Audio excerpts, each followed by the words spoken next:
नमस्कार, स्वागत है आपका। आप देख रहे हैं आज तक। आपके साथ हूं मैं नेहा बाथम। संक्रमण के इस दौर में योग कैसे आपके लिए कारगर साबित हो सकता है, ये हम अपनी खास पेशकश के जरिए आपको हर रोज बताते हैं। हर दिन नए टॉपिक के साथ हम स्वामी रामदेव से ये जानते हैं कि कैसे योग अपने जीवन में सम्मिलित करके आप स्वस्थ और बेहतर जीवन जी सकते हैं। स्वामी रामदेव हमारे साथ जुड़ गए हैं। स्वामी जी बहुत बहुत स्वागत है आपका।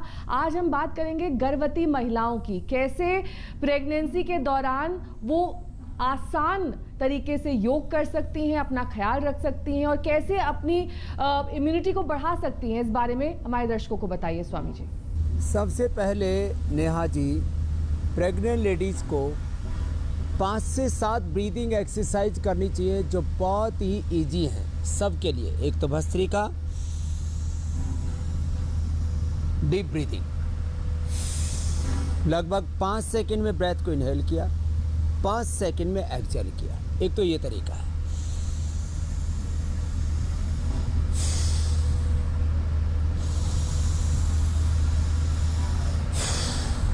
एक कपालभाति उनको नहीं करना चाहिए वाला,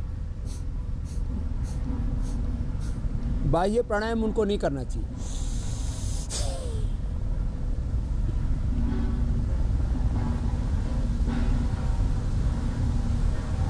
भस्त्रिका के बाद सीधा वो उज्जाई, क्योंकि गले और थायराइड की भी प्रॉब्लम, थायराइड की दवाइयाँ तक खानी पड़ती हैं लेडीज़ को। तो धनिए का पानी पिए, सिंघाड़े के आटे की रोटी खाएं, थोड़ा सा सिंघाड़ा जरूर मिला लें। धनिया और सिंघाड़ा ये दोनों अचूक औषधियाँ हैं थायराइड के लिए। और उज्जाई प्राणायाम भी करें। कोरोना के साथ साथ हमें ब्लड प्रेशर, शुगर से लेकर के थायराइड से लेकर के स्ट्रेस, एंजाइटी, डिप्रेशन और अनिद्रा की भी समस्याएं होती हैं प्रेग्नेंट लेडीज को, उसको भी हम साथ में लेकर के चल रहे हैं। लेकिन प्राणायाम में भस्त्रिका के बाद उज्जाई, ये प्रेग्नेंट लेडीज को जरूर करना चाहिए।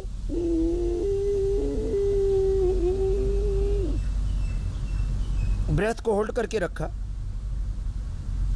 और ऐसे 20 से 30 सेकंड रोक करके फिर दाएं को बंद करके बाएं से बाहर छोड़ दिया। वायरस को हमें 3 जगह मारना है। या तो वो जैसे ही नाक में गया और गले तक ही मार दे। हमारे शरीर के अंदर वो एंजाइम्स होते हैं, वो केमिकल्स होते हैं, वो प्रकृति ने, परमेश्वर ने हमारे भीतर हमारे अस्तित्व के रूप में ही हमारे साथ वो चीज़ें पैदा की हैं। या तो गले में मरेगा, या पेट में चला गया तो पेट में ऐसे एंजाइम्स हैं वो उसको पेट में मार देंगे, या फेफड़े में भी चला गया तो फिर मैंने कहा भस्त्रिका, उज्जाई के साथ फिर ये अनुलोम विलोम भी करें। ये सब लेडीज के लिए ज़रूरी है। तो पहली कोशिश हो कि नाक और गले में ही उसको ख़त्म कर दिया जाए। उसके लिए हम अणु तेल भी डलवाते हैं। उसके लिए प्रेग्नेंट लेडीज़ को भी हम एक एक गोली स्वासारी और कोरोनिल खिलाते हैं। और प्रेगनेंसी के बाद जो फीडिंग मदर्स होती है, मेरे साथ यहाँ एक बेटी बैठी हुई है दीपिका, जो खुद डॉक्टर है। इसके पति को, इसकी सासू माँ को परिवार में कोरोना हो गया तो इसको भी कोरोना हुआ, और इसने भी स्वासारी, कोरोनिल खा करके और अणु तेल नाक में डाल के जब बेटी को हो गया। ये बड़ा इंटरेस्टिंग है।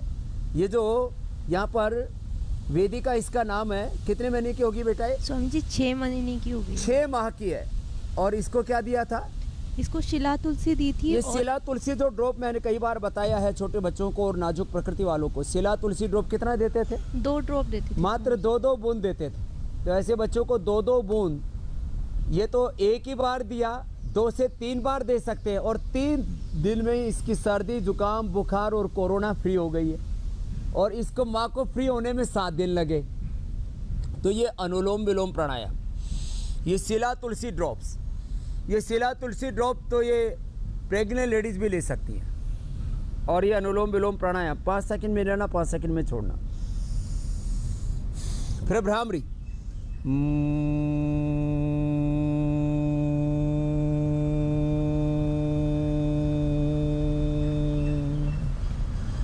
5 से 7 बार भ्रामरी, 5 से 7 बार उद्गीत।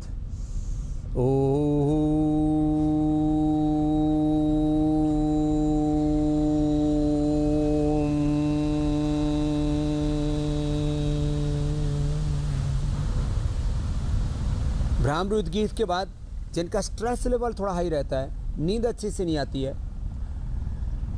उनके लिए 2 प्राणायाम और महत्वपूर्ण है, एक शीतली एक शीतकारी। ये भी प्रेग्नेंट लेडीज को करनी चाहिए।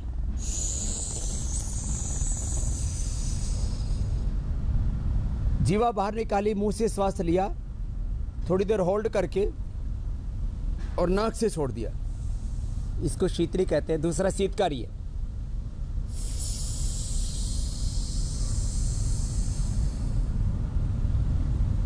थोड़ा होल्ड किया 10 से 20 सेकेंड, फिर छोड़ दिया। एक नाड़ी शुद्धि प्राणायाम बड़ा ज़बरदस्त है। इम्यूनिटी जिनकी लो है, जिन प्रेग्नेंट लेडीज़ की इम्यूनिटी लो है, उनको शतावर लेना चाहिए। और प्रेगनेंसी के बाद जो फीडिंग मदर्स होती है, उनको शतावर लेना चाहिए। इसी के एक दूसरी बहन है, उसका नाम नेहा है। जब बच्चा पैदा हुआ तो बाई चांस उसके पिता की मौत हो गई, पूरा दूध सूख गया।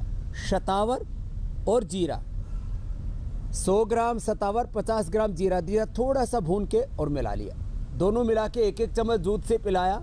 और अभी जो मैं प्राणायाम बता रहा हूँ, अनुलोम विलोम के साथ नाड़ी शुद्धि किया। दूसरे ही दिन से जो दूध सूख चुका था स्तनों में, दूसरे दिन से बच्चे को दूध पिलाना शुरू कर दिया। सांस लेकर के, और जब होल्ड करते बीच में लिया और छोड़ दिया, तो उसका नाम है अनुलोम विलोम। जब भर के रोक के रखा, 10 से 20 सेकेंड होल्ड किया, बाएं से लिया दाएं से छोड़ा, फिर दाएं से लेकर के होल्ड करके रखते हैं और बाएं से छोड़ते हैं, तो ये नाड़ी शुद्धि होता है। ये इम्यूनिटी के लिए बहुत अच्छा होता है। शतावर चूर्ण लें, नहीं तो इम्यूनोग्रिड पाउडर, नहीं तो इम्यूनो चार्ज, ये सब चीज़ें बड़ी महत्वपूर्ण। गिलोय सबकी इम्यूनिटी के लिए, गिलोय और तुलसी तो बेस्ट है।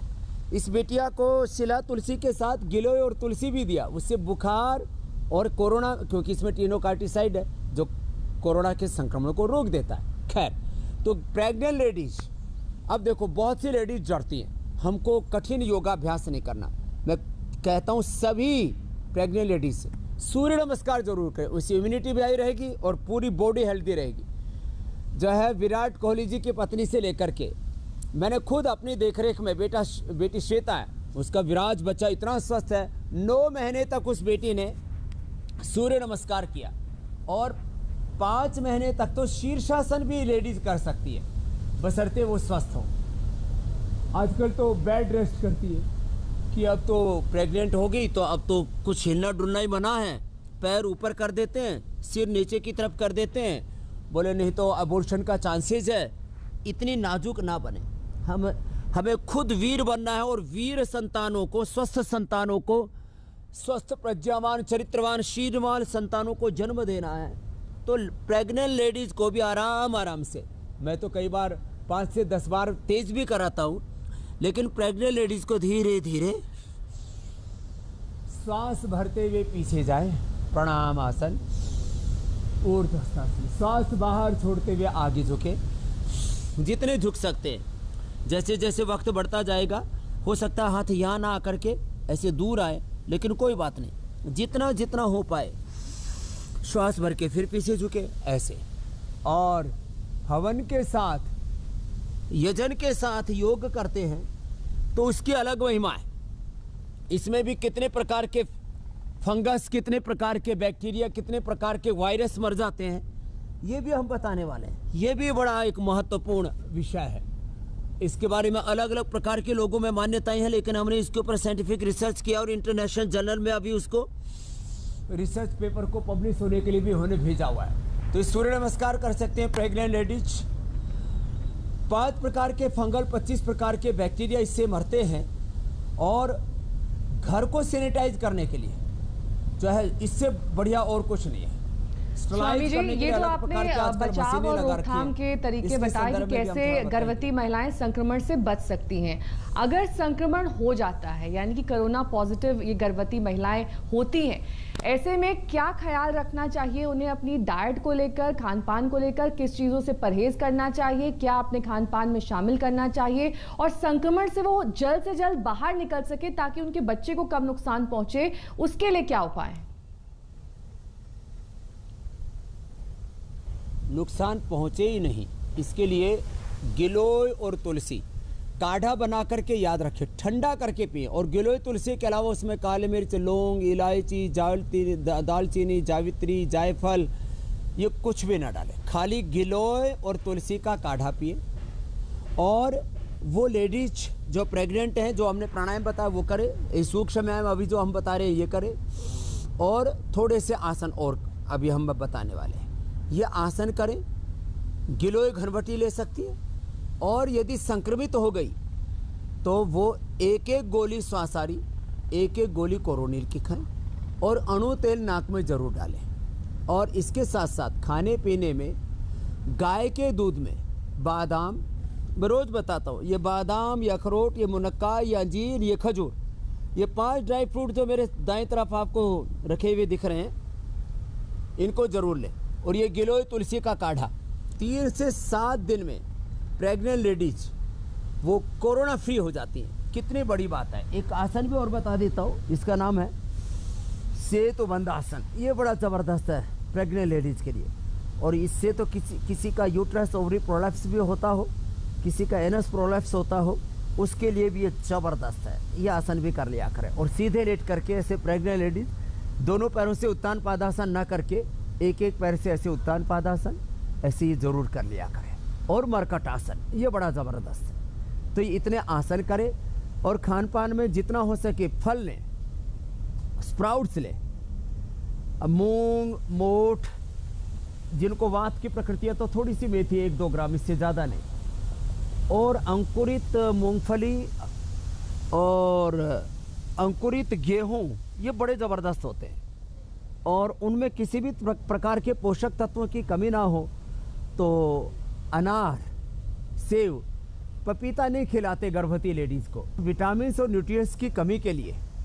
अब देखो यहाँ मेरे पास में इधर आंवला रखा, आंवला है, आंवले की कैंडी है, आंवला एलोवेरा का जूस भी हम पिलाते। तो प्रेग्नेंट लेडीज़ के लिए भी विटामिन डी के लिए थोड़ा धूप में 1 घंटा उनको बैठना चाहिए। और धूप में ही छोटे बच्चों की मसाज भी किया करते थे पहले, छोटे बच्चों की भी थोड़ी देर धूप में तिल के तेल से ही मसाज कर दो, सरसों के तेल से ही मसाज कर दो। खैर, तो प्रेग्नेंट लेडीज़ के विटामिन डी की कमी ना हो तो धूप में बैठ करके प्राणायाम करना उनको। और इसके साथ साथ छोटी छोटी बातें बता रहा हूँ। मकई की रोटी सप्ताह में कम से कम 1 बार ज़रूर खानी चाहिए, उससे B12 की कमी दूर हो जाती है। सहजने के पत्ते 1 ग्राम खाने खाली, या मोरिंगा टैबलेट आजकल तो मिलने लग गई है, एक मोरिंगा टैबलेट ले तो B कॉम्प्लेक्स पूरा हो गया। दूध, दही, छाछ लेने से कैल्शियम और प्रोटीन की पूर्ति हो जाती है। हरी सब्जियों से आयरन की पूर्ति हो जाती है। और ओमेगा, ये फ्लैक्सीड से पूर्ति हो जाती है। तो 1 चम्मच तिल, 1 चम्मच फ्लैक्सीड, ये लेडीज़ को ज़रूर खाना चाहिए। और गाजर का जूस पीले तो बात ही क्या है। तो जितनी भी प्रेग्नेंट लेडीज़ हैं वो ये सूक्ष्म व्यायाम करें जो हम बता रहे हैं। और 1 चम्मच तिल, 1 चम्मच फ्लैक्सीड, इसको भी ज़रूर खाएं। और ये आंवला का जूस, आंवला एलोवेरा का जूस हम सबको पिलाते हैं। आंवले का जूस, आंवले की कैंडी, इसको ज़रूर लें। ये आंवले का जूस और आंवले की कैंडी विटामिन सी और जिंक के लिए जो कद्दू होता है उसके बीज ले लें, इसमें नेचुरल जिंक होता है। विटामिन ई के लिए सबसे अच्छा होता है सोया, और सोया बड़ी भी खा ले। और सोया का तेल भी कभी कभी खा ले, बदल के, कभी सोया का तेल, कभी तिल का तेल, कभी नारियल का तेल, कभी सरसों का तेल। और गाय का घी तो सर्वश्रेष्ठ है। 1 चम्मच गाय का घी सब्जी पर में, दाल में या रोटी पर मक्खन डाल करके ज़रूर खाना चाहिए। ये छोटी छोटी बातें हैं, बड़ी महत्वपूर्ण है प्रेग्नेंट लेडीज़ के लिए। और ये सब करेंगे तो बच्चा स्वस्थ पैदा होगा। और ऐसा ही हम हिंदुस्तान देखना चाहते हैं जहाँ पर गर्भवती महिलाओं से लेकर के छोटे बच्चों, जवानों से लेकर के पूरा हिंदुस्तान का व्यक्ति स्वस्थ हो। आदमी का अंदर का श्वसन तंत्र, पाचन तंत्र, प्रतिरक्षा तंत्र, ये योग से अच्छा होगा। नेहा जी, फीडिंग मदर्स के लिए आप क्या सुझाव देंगे? संक्रमण के दौरान उन्हें फीड करना चाहिए या फिर नहीं? और अगर वो कर सकती हैं तो किन बातों का खास ख्याल रखें? देखो, मैंने यहाँ उदाहरण दिया आपको, ये डॉक्टर दीपिका का।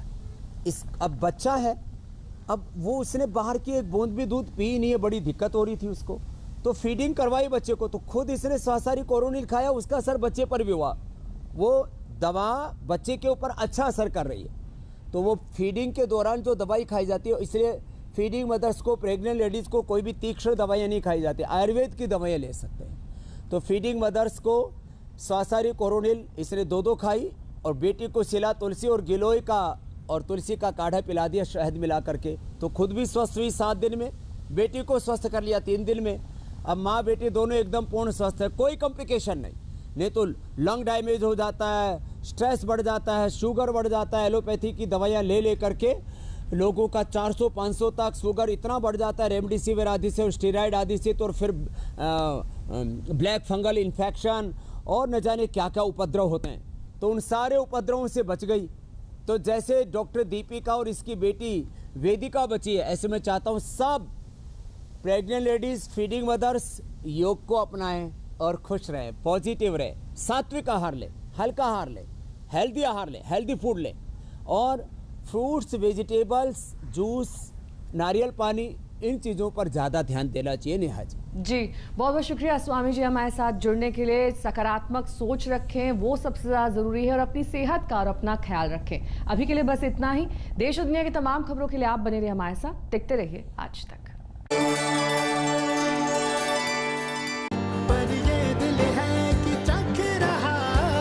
पतंजलि